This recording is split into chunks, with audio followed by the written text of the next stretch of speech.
Okay. Real ass bitch. Like, Okay. that's what it is. I remember one time he was like, I can have any bitch over here, but I still call you over here. And I was like, oh, you been having every bitch? Like I said, I was like 6. Well, no, I'm not saying that. Yeah. I took it personal because I was young. So I was like, oh, you been having bitch over here? So you just be swapping them out?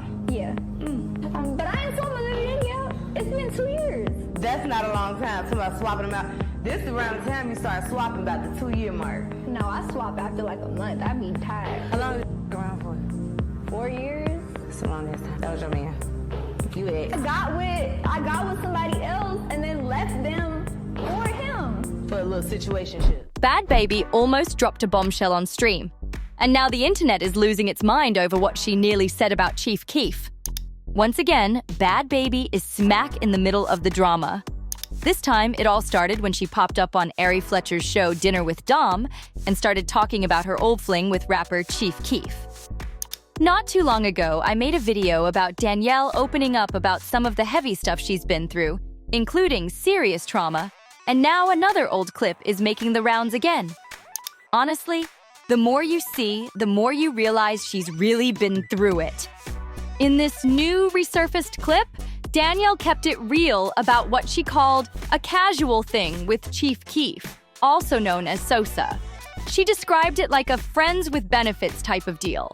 She even said she calls him her ex, but she also calls everybody her ex, so take that how you will. But things got sketchy when she started hinting at her age during that time. She said, I was like 6. Well, let me not say that. And cut herself off fast. You could feel the tension through the screen. That moment instantly set off alarms all over social media. People were quick to point out the disturbing undertones and started connecting dots to something way deeper. And let's not act brand new. Remember back in 2023 when Chief Keef's baby mama straight up accused him of getting Bhad Bhabie pregnant while she was still underage? That messy moment never really left the internet. She said, "Bad. Tell them how Keef got you pregnant while you was a teenager." That claim had folks spiraling, and now it's back in the spotlight. People online are not letting it slide. They're calling out the serious age and power difference and wondering why more folks aren't talking about this. As more old interviews pop up, it's clear Danielle had some deep emotional ties to Keef. And it's only adding more layers to the chaos. On the Otta podcast, Danielle spilled even more tea, saying she had known Chief Keef since she was just 15 or 16. And get this, she admitted, I really did love him. But that's not all. She revealed she had multiple tattoos dedicated to him. His surname is tatted right across her chest, and his first name, that's stamped on her wrist. She said, he let me in with open arms. Okay. That's what it is. I remember one time he was like, I can have any bitch over here, but I still call you over here. And I was like, oh, you been having every bitch? Like I said, I was like 6. Well, no, I'm not saying that. Yeah. I took it personal because I was young. So I was like, oh, you been having bitch over here? So you just be swapping them out? Yeah. But I ain't told my baby daddy yet. It's been 2 years. That's not a long time. Somebody swapping them out. This is around the time you start swapping, about the 2-year mark. No, I swap after like a month. I be tired. How long did you around for? 4 years. That's a long ass time. That was your man. You ex. I got with somebody else and then left them for him. For a little situationship. But even with all that love and ink, the timeline of their relationship is still looking fuzzy. Danielle has said the romance didn't kick off until she turned 18, but people are side-eyeing that claim hard. Not too long ago, in a bunch of now-deleted tweets, Danielle clapped back at accusations that Chief Keef was a predator. She did admit they met when she was still a minor, but she stood firm that he didn't groom her. In one of the tweets, she said, "Wait, I'm mad confused. 20 and 27 is weird, but 30 and 37 isn't? Calling someone foul isn't just something you say to troll or talk, it's disrespectful. I can't stand him, but I'm not the type to let someone's name be ruined with lies."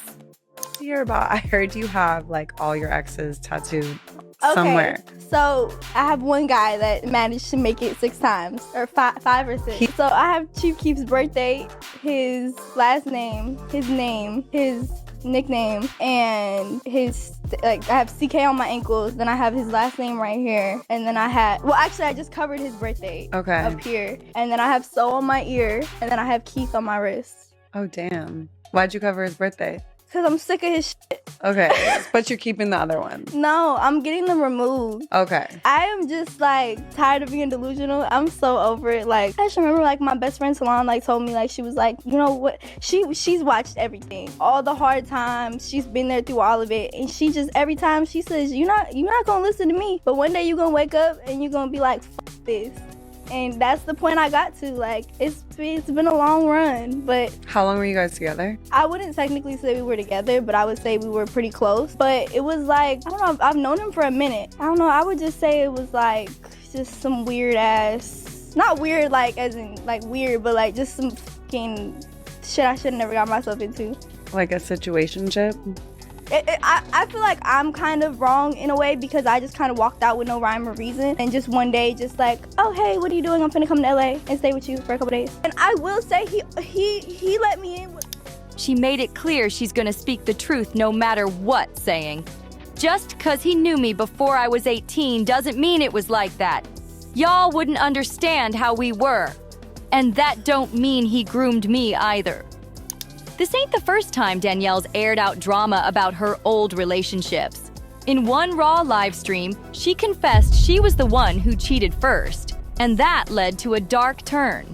According to her, Levon, her baby daddy, reacted by putting his hands on her. That's when things went from messy to straight up toxic.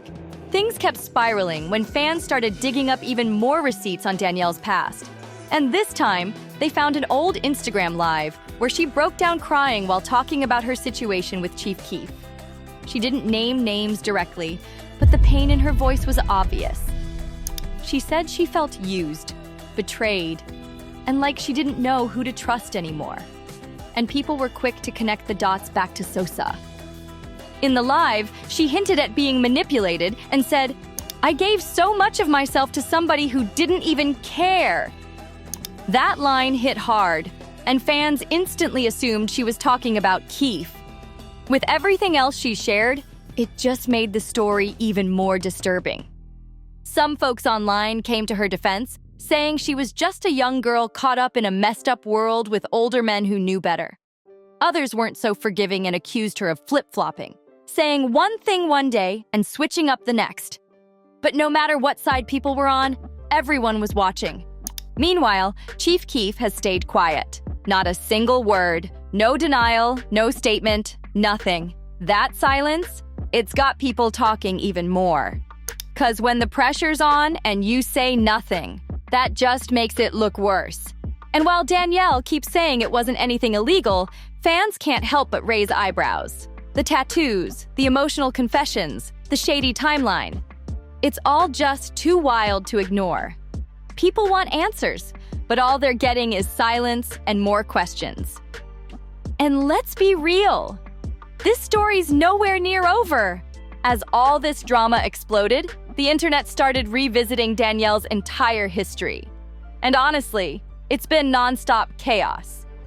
From Dr. Phil to OnlyFans, she's had the spotlight on her since she was a teen. But now, people are looking at everything through a new lens, especially the way older men in the industry treated her when she was still underage. Folks started pointing out how she was sexualized from the second she got famous. Brands wanted her, rappers mentioned her, and social media turned her into a meme. I went to go lay down. I go to lay down with him. When I get in the bed, Sosa calls. Levon answers my phone. It didn't say Sosa at the top or nothing. It was just a phone number. But Levon answers the phone and you hear Sosa's voice saying, Danny, what's up? Or Danny, where you at? So I was the one that cheated first. I cheated by calling Sosa from the jump. So after Levon answered the phone, he busted my lip, broke my phone. I tried to stop him from leaving. And when he was trying to close the door, I put my hand in the way. So he accidentally slammed my hand in the door. My hand was literally hanging.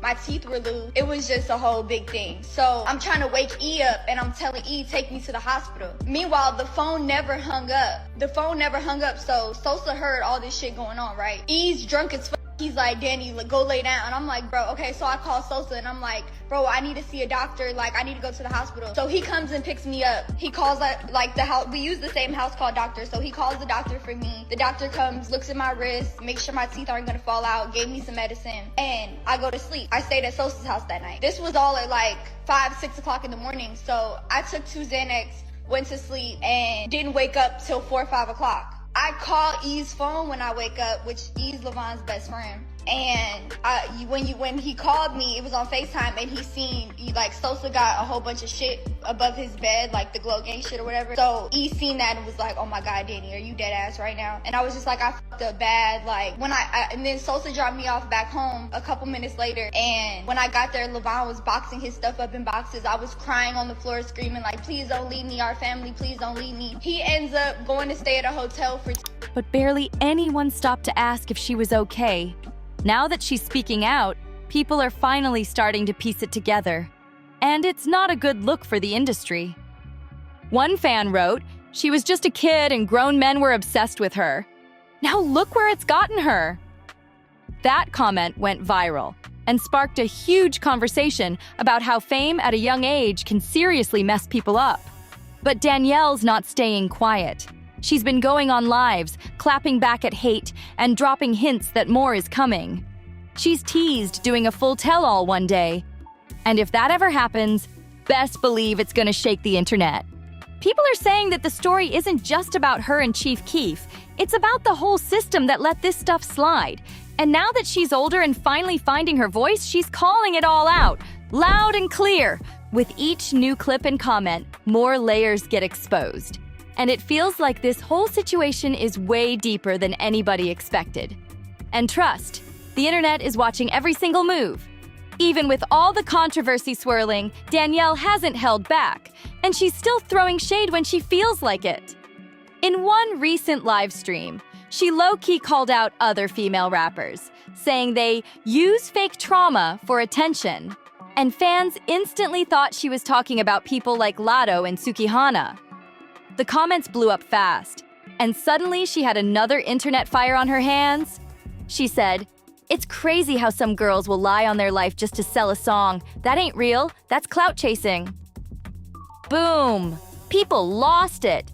The shade was heavy, and the internet started choosing sides. Some backed Danielle, saying she's been through real trauma and has every right to speak her mind.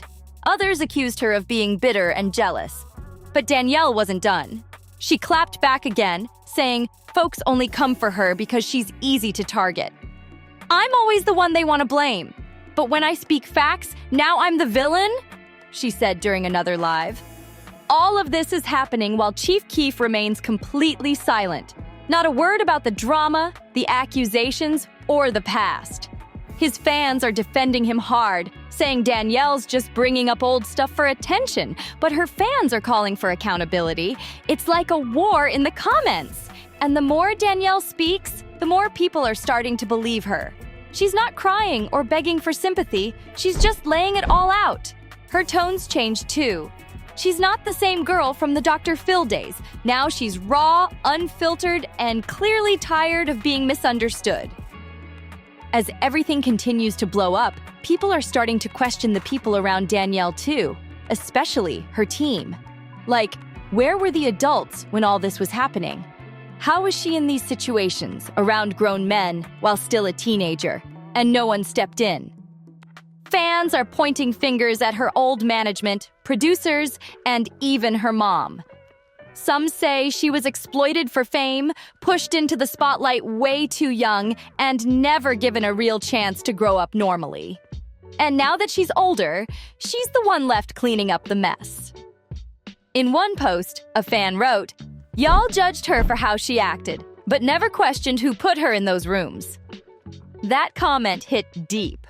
People are realizing that her wild behavior might have been survival, not rebellion. Meanwhile, Danielle's been teasing a documentary. And if that's true, it's about to get real. Insiders say she's been recording behind the scenes, collecting receipts, and planning to expose everything. Not just her personal life, but what really goes on in the music industry. She's already dropped hints about situations with other artists, and fans are begging for names. But Danielle's playing it smart, keeping people guessing while the hype builds. One thing's for sure. When she's ready to speak fully, it's gonna be loud.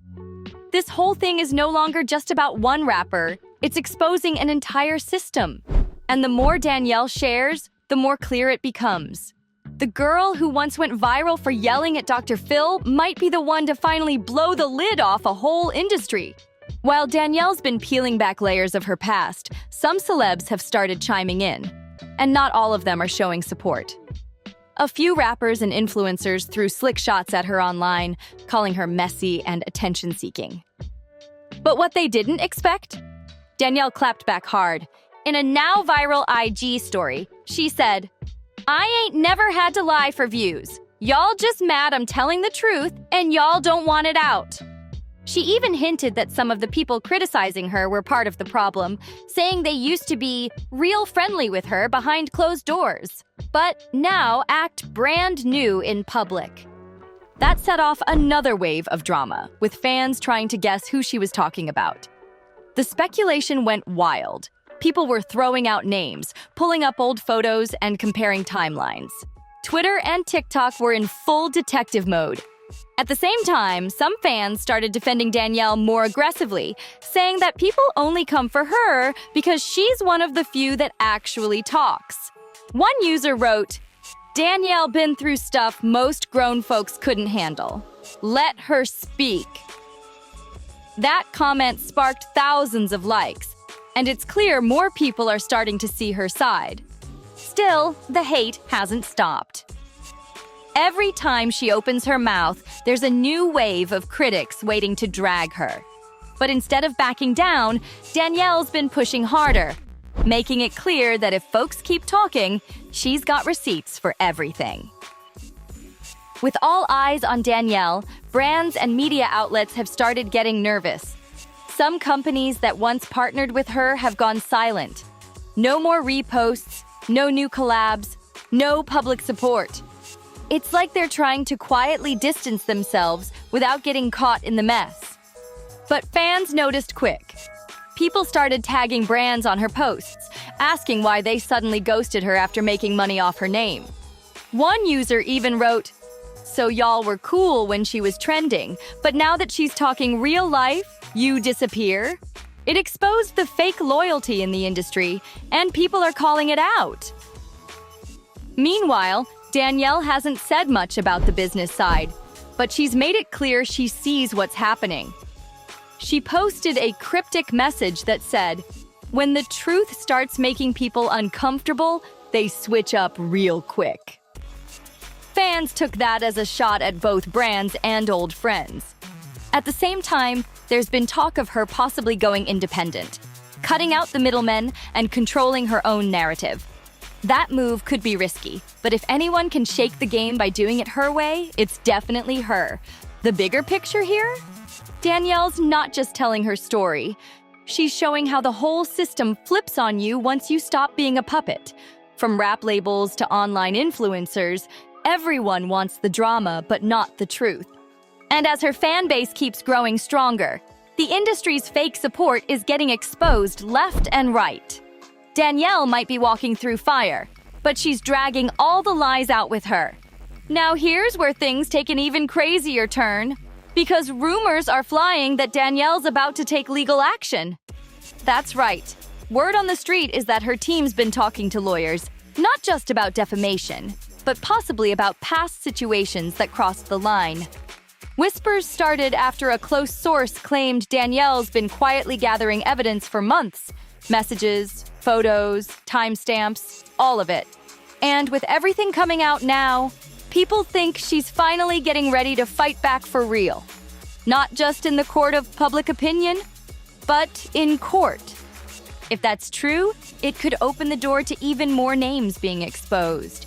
People are already nervous. A few folks who were once real loud online suddenly deleting tweets, turning off comments, and going real quiet, like they're trying to erase history before it catches up to them.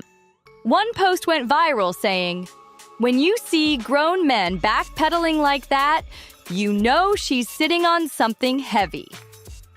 And honestly, that's what it's looking like. Danielle's been playing it smart, letting the noise build while she preps her next move. She's been more controlled lately, too. Fewer rants, more hints. Like she's waiting for the perfect moment to drop everything and let the truth blow up. Fans are saying if she really goes through with legal action, it's gonna flip the whole story and force people to finally listen. Because this isn't just internet drama anymore. It's deeper than likes and views. It's about who was really protecting her and who was just watching it all go down. And from the looks of it, she's coming for answers and maybe justice too. Sadly, it's becoming clearer with every new revelation. Danielle keeps ending up in dangerous situations with the men around her, and the pattern is getting too loud to ignore. People online aren't brushing it off anymore. They're finally calling it what it is, a cycle of hurt that's gone unchecked for way too long. Let's not forget the disturbing moment caught on camera where her baby daddy brutally attacked her. That footage was hard to watch and heartbreaking. Danielle's been open about how she doesn't have a solid support system.